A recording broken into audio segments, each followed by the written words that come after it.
A person has just walked straight across in front of me and just gone through the wall. He's already dead.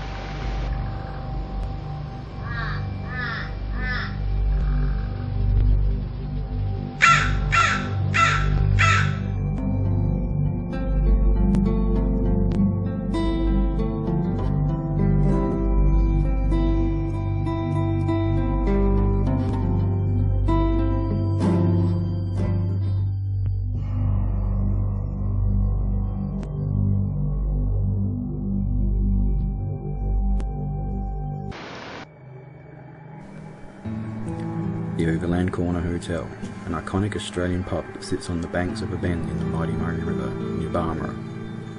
Built by the Brand brothers in the 1850s, this pub has seen floods, droughts, bushrangers and deaths. This pub knows success and has spelt tragedy. And in its halls walk the ghosts of men and women who toiled day and night to stay alive. Almost forgotten to time, the hotel has risen once again. The infamous Brand Brothers photo, a man, translucent, hovers on the side. Is he the result of an uncleaned photographic plate, some would believe? Or is he one of the many souls reported to walk the halls and haunt the grounds of this historic pub? Philip Reddy, licensee of the Overland Corner Hotel, explores his passion for the pub. Basically a place that had a sense of history and the ability to give people great customer service, revitalise the Riverland, as tourism seems to be the only industry that will survive here, as you know, the horticultural industry is in massive decline.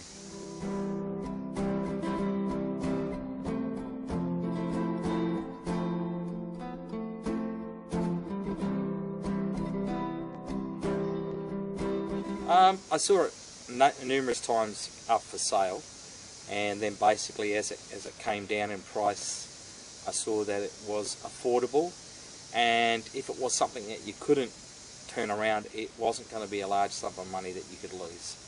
So, you know, like, it was achievable to come in and out of this whole enterprise without leaving, you know, being bitterly and twisted about how you ran it or how you operated it.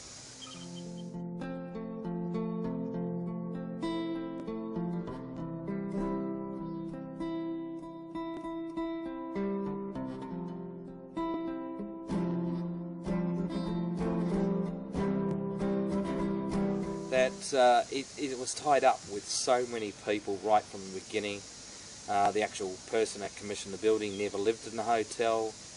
He basically was pastoralist and a horse dealer, so he released horses onto the floodplain to breed them up, and then from there the three brothers that built the pub, there was four altogether, but three of them only built the pub.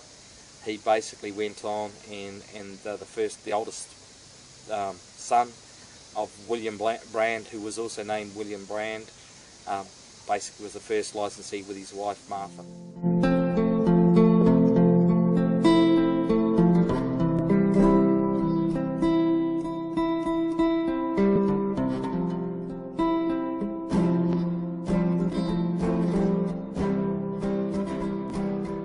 At the Overland Corner Hotel, yep, which came in 1860. The pub was completed in 1859. And of course Martha Brand, who was née Hobbs, was well and truly understood the pub life because her father had owned the Colonial Hotel in Adelaide. So it was really her expertise of running a pub which brought it to him. And also the other important thing was for William, if you're a licensee at that time, you must have a lady of the house. So he had to have a wife or a sister. If he had a sister, she could have been the lady of the house. So he had to get a wife, so he went down and got married out of Adelaide and then came up here. And of course, on the day that she arrived here, 300 Aboriginals rocked up to see a white fella's gin, which was remarkable.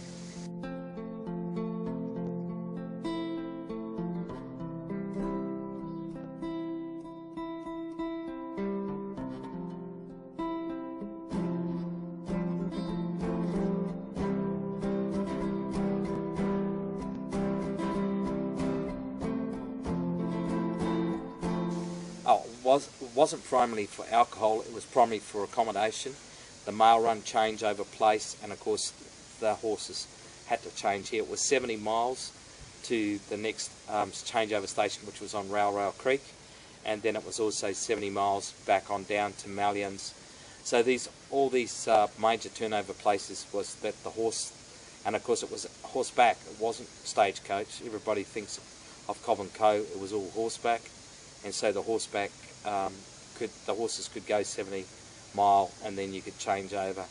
There was 360 horses and 12 riders, so it was remarkable the number of people associated with it. And of course once alcohol came here and then the stopovers for the drovers, the average size of a herd of sheep going to Adelaide was 3,000 to 6,000, and then every now and then there'd be a mob of 16,000 come through. So of course there was no dingo fence, there was dingoes everywhere, and it was remarkable.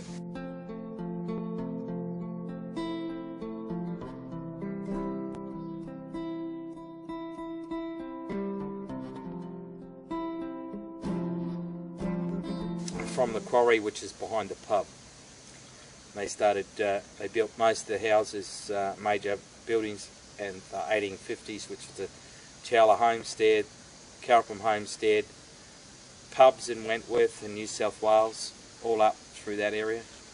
So that started from there, and of course, as you see, the 1850s was the last time stone was taken out of the quarry. All the houses in a lot of houses in Barmah are built out of the stone as well, and also the big churches in the Riverland, the major big churches, Lutheran Church at Coringa, is all built out of the stone from here, and then the other stone, other church which is done is at Bukpanong Hill, which is totally built by the Lutherans again, and they used to come out on Sunday after church, load up their trucks and carts and take the sandstone back to build the church out of it.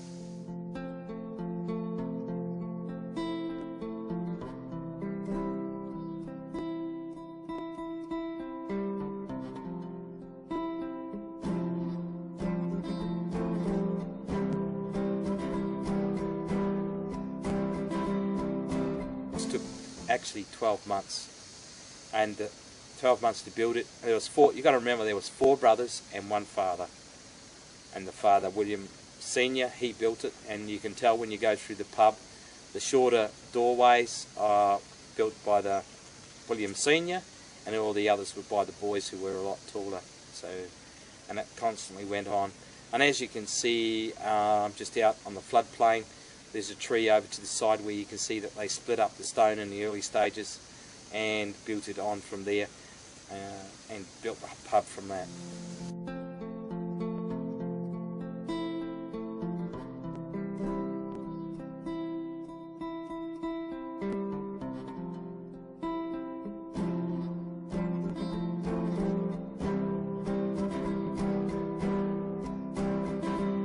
Most of the things associated with the pub are from the early days, which is from the pre-1900s, basically from the 1850s to the 1900s.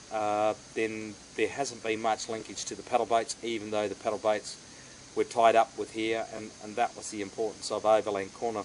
Paddle steamers could come up here and offload this stuff when the river was low, and then they could of course go on the old coach road across to Wentworth and up through there.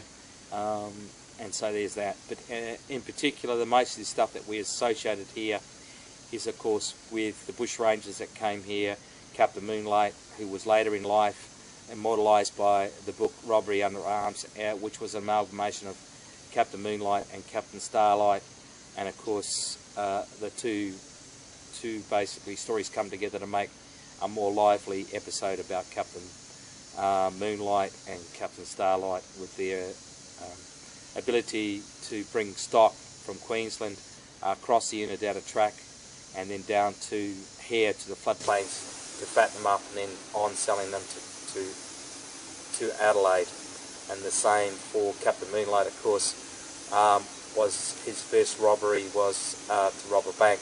Then basically he brought his gang over here once things got too hot, And then later on in life, when Ned Kelly, things got too hot for him, he came over to visit his sister in Clear, and on his way through he drank at the Overland Corner Hotel and also offloaded stock here to be sold in Adelaide. So the Kelly gang had been past the pub and drank at the pub back in the basically 1887 time.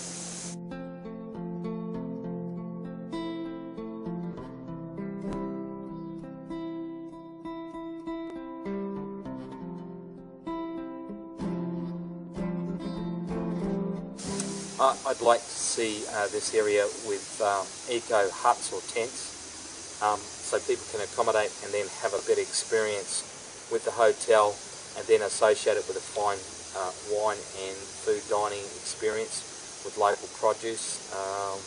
It's really important to see the pub stay alive, because at the current status of where it was heading, just being a pub doesn't fit anymore. Drink driving kills it, no smoking in pubs have killed the same event. So you only have a limited time that you can associate with it in here. Yeah, of course, yeah, the main thing is to extend the outside bits where the toilets are, and also look in the future, I'd like to look and see if I can build the traditional manager's quarters, because Martha and William never resided in the hotel, it was all accommodation. So it would be good to see that you could have the same things for manager's quarters, or to be operated outside the hotel, and then have it more done up as extra dining rooms in there as well. Have the Martha brand dining zone, and maybe, you know, another couple of sites where people can eat, and also of course expansion of the kitchens to accommodate the food processing.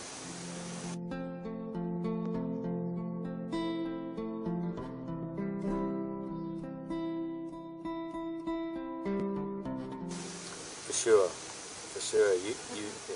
I do not feel I've been invited yet to stay in the hotel yet. So for that reason, I reside away from that. And if I have to not drive home at a certain time, I'll get my rest outside, and then I'll drive home, because of that simple fact of wait for the day when I've invited into the hotel. But I think that will definitely come on the onset, which I want to do, is purchase the land outright and own it properly, so you can take it in a direction of ownership, because I'm sure that it being owned by the National Trust is no longer a good thing for it. It's gone past its use by date. It was very good in the 1965s when they purchased the place, but the future lies in private ownership.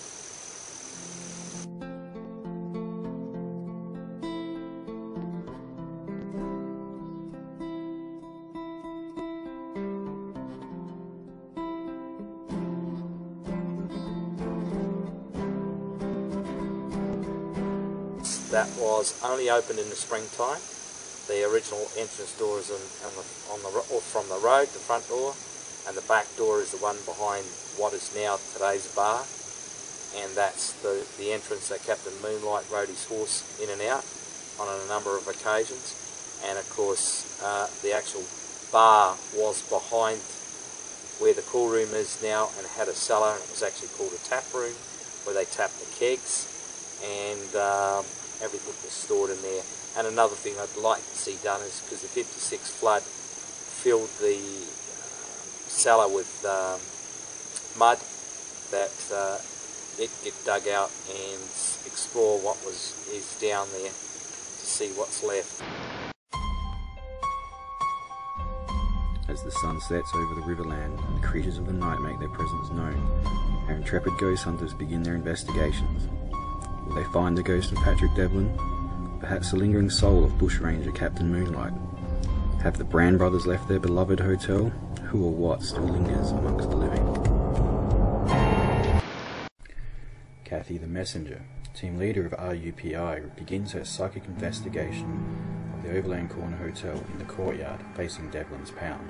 Is she connecting with Patrick Devlin or the Bushranger Captain Moonlight? Or is it the spirits of ill repute said to reside near the hotel? Mr. Devlin, I'm here. Shot. Oh, I'm shot here. But there's something at the back of my head and neck. I'm like, it stings. Like it stings. Mr. Devlin, what happened?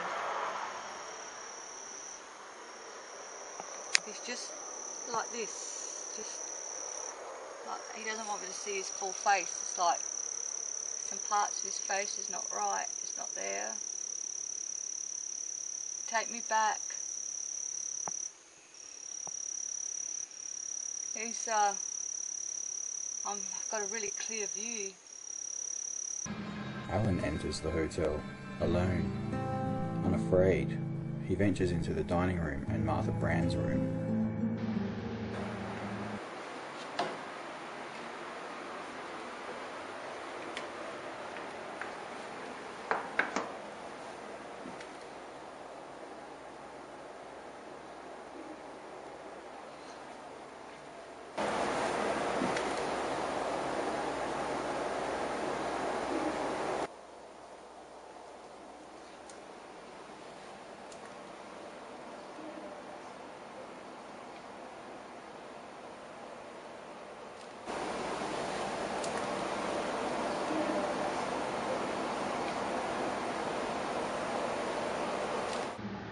Kathy is having a rough time, still in the courtyard, connecting with who she believes to be Patrick Devlin.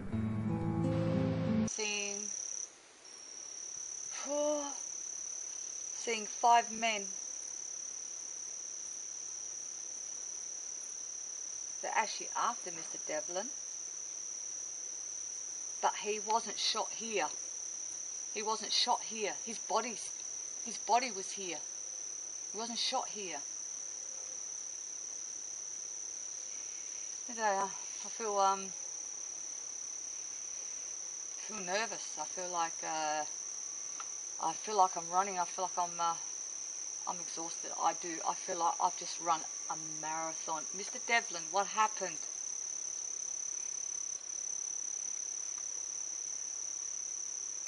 I want to go further, maybe a couple of kilometres, because I'm seeing 5 men on horses. And Mr. Devlin was on a horse, but he's not on the horse anymore. He's running. He jumped off the horse and he's running, he's running, he's running. He's dropped something. He's grabbing it, he's grabbing something. He's grabbing something. I can just see it's about, oh no. It's not small, it's rather big. He's grabbing it. He's grabbing it. Bang! Karen and Wendy decide it's time to talk to William Brand, who is said to haunt the hotel. I'm Karen Tiller from Eidolon Paranormal. I became a paranormal investigator after meeting my now husband Alan Tiller out at St John's Cemetery in Kapunda. Tonight I'm here at Overland Corner Hotel with Rupi and Eidolon Paranormal. We are here to investigate the hotel. I'm about to go into William's bedroom and Martha's bedroom to do an EVP session. Now we are here this evening to try and communicate with anyone who may still reside here. If there is anyone here, if you wish to speak to us, please do so. You can talk to us, you can whisper in our ear, you can make a knocking sound, you can move the bed, you can do anything that you feel that will be communication with us. Whatever you are capable of doing, please do so.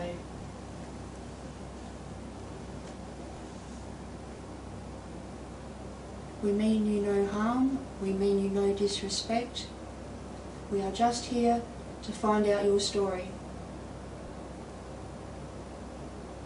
We are here for you to talk to us, to tell us any messages that you may have for us. Please tell us your name.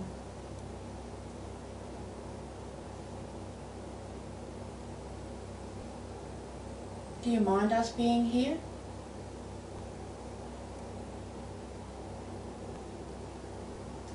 I imagine there's a lot of people who come and go through here.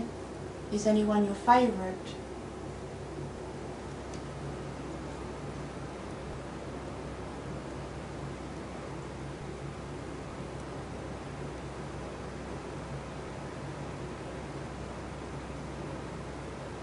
There are a lot of stories that various people in spirit have played tricks on people who've lived here, on former publicans.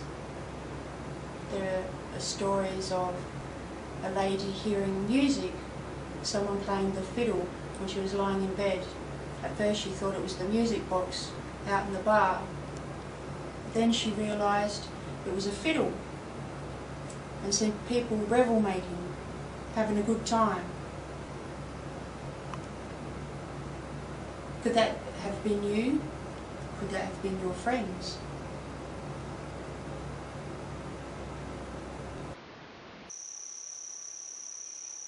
The man who shot Mr. Devlin, very young, maybe not even 30, he's young, maybe 25, he's got sandy colour hair, he's got a not full beard. The man who shot Mr. Devlin doesn't have much hair. He's got something wrong with his lip. There's something wrong with his... David. I'm getting the name David. Mr. Devlin. Okay. He is... I feel the shot. I feel the stinging and the burning. But I also feel like something's happened to the back of my head and my neck. He drops. Because he was already off the horse. He wasn't on the horse when he got shot. And he's on the ground. And they tie him to the horse. He's being dragged. He's being dragged. This is personal. He's being dragged. But I can't see this bag anymore. I can't see this thing anymore. He's coming forward, he's coming forward, he's coming forward. They dragged him on a horse. There was 2 horses. They're dragging him, 2 horses. He's already dead though. Like, I don't know why they're doing this, but they're dragging him. And it's like, I'm smelling a burn. There's a burn smell. Mr. Devlin, what would you like to say?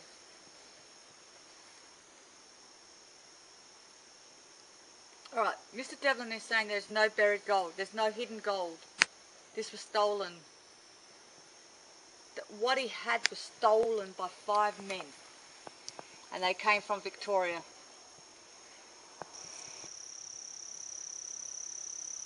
Horsham.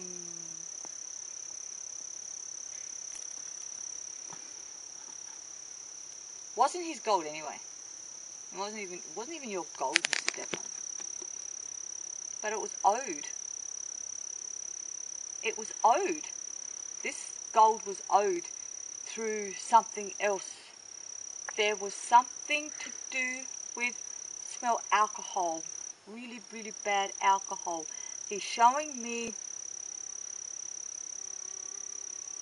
like flasks. They don't look like flasks you see today. They're more cylinder. They're like a cylinder. He's showing me a cylinder that stinks of alcohol. There's something going on with alcohol. And he got the gold because of something to do with alcohol. It's like somebody stole his stuff, so he went and stole their stuff, and these 5 men hunted him down. Now, Mr. Devlin is telling me the reason he's standing here is because his body was dragged by 2 horses after he had died. Okay, I believe there's a connection between Horsham and Overland Corner with Mr. Devlin. I truly, truly believe that the gold came from over that way, and that the 5 men on horseback were from Horsham area and actually followed him all the way over here. Captain Moonlight had something to do with the taking of some sort of alcohol. I can't remember what they called it back then. Moonshine. Mr. Devlin was murdered and attacked by Captain Moonlight and his gang.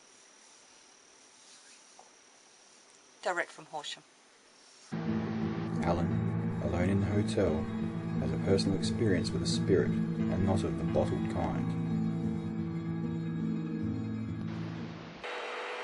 I've just left Wendy and Karen. They are in William's room, and I've just walked into the front bar and grabbed this camera, and as I've walked past the door, just behind me over here, as you can see, is the kitchen door. Someone was standing there. Now, I didn't really see them properly. They looked like they were wearing... No, kind of looked red. I'm seeing quite a lot of stuff in here tonight, more so than I ever have before. I don't know why this particular location seems to be wanting to, I wouldn't say communicate. I don't think it's communication. They want me to see them for some reason. Who knows why, but it seems to be here in the Overland Corner Hotel that everything's happening for me tonight. So I'm going to go outside and I'm going to grab another voice recorder, and I'm going to come back into the kitchen and I'm going to see if I can communicate with whoever I just saw. I've kind of looked up at the toilets, which are at the end of the hallway, and a person has just walked straight across in front of me and just gone through the wall. Now, he was a man. He's about probably that high. He was wearing a very brown kind of horsehair looking jacket, kind of like a, I guess you'd call it a drover's jacket. It only came down to about here. He was wearing brown pants and he had boots on. His boots probably would have been maybe about that long, and they were black leather boots. He just disappeared like that.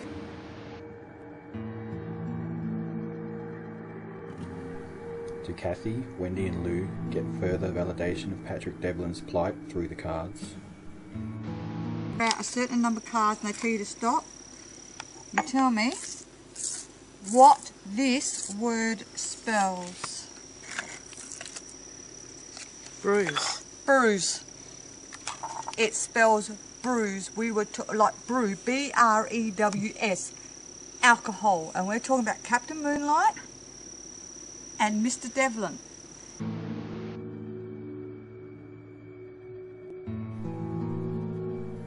Alan has captured 2 EVPs. Who is this mysterious girl questioning him?